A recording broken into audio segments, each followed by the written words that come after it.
Jagex just dropped brand new news covering upcoming events, including the release of the Black Party Hat. Let's talk about it. Whenever you're ready, grab your cup of tea, sit back, relax, and enjoy. The second cinematic teaser for the upcoming Vorkath and Zemarigo boss has been released, which I highly recommend giving a watch, as the voice acting is top notch. It was so good it gave me goosebumps. One thing worth pointing out in the cinematic is what seems to be one of Vorkath's mechanics. A sort of ice breath which will freeze and or stun us. It's possible that this mechanic will be similar to All Schools where you are frozen and have to kill a zombified spawn, but knowing the Runescape 3 team, it could be entirely different as well. For those that don't know yet, these are the requirements to fight Vorkath on release day, which is on the 20th of November. Alongside the boss, a brand new shard-like event is releasing called Vorkath Hunt. This will be a similar event to the Golden Party Hat and Cape events where you're going to have to collect a certain amount of shards, in this case 8, and then hand them in at an NPC to get the rewards. This time the rewards are going to be combat-themed overrides for your necromancy weapons, so your Death Guard and Skull Lantern, and I've got to be honest, these look sick. Unlike the Golden Party Hat or Cape events, you'll be able to obtain these rewards if you miss out on the event by getting them as a rare drop from the Vorkath boss after the event has ended. If you are around for the event, don't worry about not being able to complete it, as these events generally last fairly long and it only takes about 3 to 4 hours per shard, and you usually have an option of buying a shard,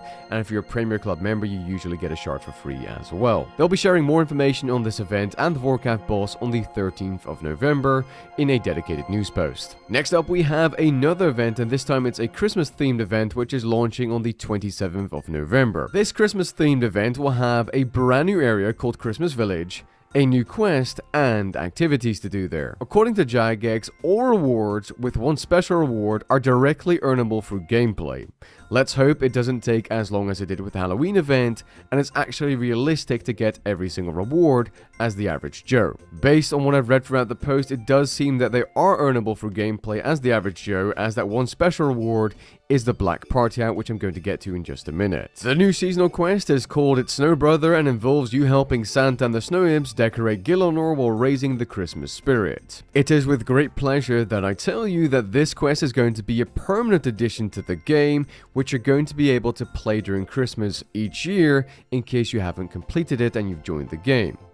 The only difference to it being a normal quest, even though it's in the quest log, is that it doesn't give you quest points and isn't a requirement for the quest cape. The fact that this is permanent content is a major W. After what I think requires completing the Christmas quest, you'll be able to take part in repeatable Christmas activities in the new Christmas village while earning a currency called Christmas Spirit.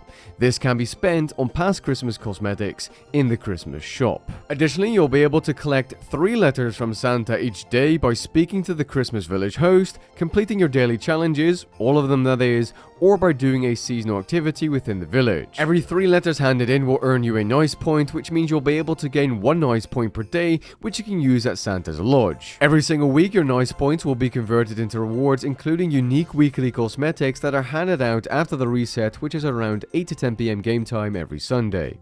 If you miss a week, you'll still be able to get prior week's cosmetics if you have enough nice points, and according to the post you need 1 per award. This, presumably, means that there are going to be a couple of unique cosmetics per week. And of course, the item that everyone wants, the Black Party Hat. The Black Party Hat will be an, I quote, incredibly rare drop that only a small number of players will end up earning during the course of the event from nice points. The more nice points you have, the higher the chance you have at obtaining one, although it's not guaranteed. And I can't believe I'm saying this, but Jagex has learned from their mistakes here. The Black Party Hat has no connection to Treasure Hunter, and neither do the nice points from which it drops. Alongside the Christmas event, the Wrapping Paper Currency event will return, as will the Advent Calendar and weekly seasonal buffs. Basically, December is going to be event on event on event. Oh, and unfortunately, the Kandarin and Relica graphical reworks have been delayed until 2024, with the Kandarin graphical update scheduled for January the 15th. No biggie, I mean it's a graphical rework after all. With that being said, I hope you guys enjoyed the video and found it interesting. If you did, leave a like down below and maybe even consider subscribing, and I'll catch you guys in the next one. Peace.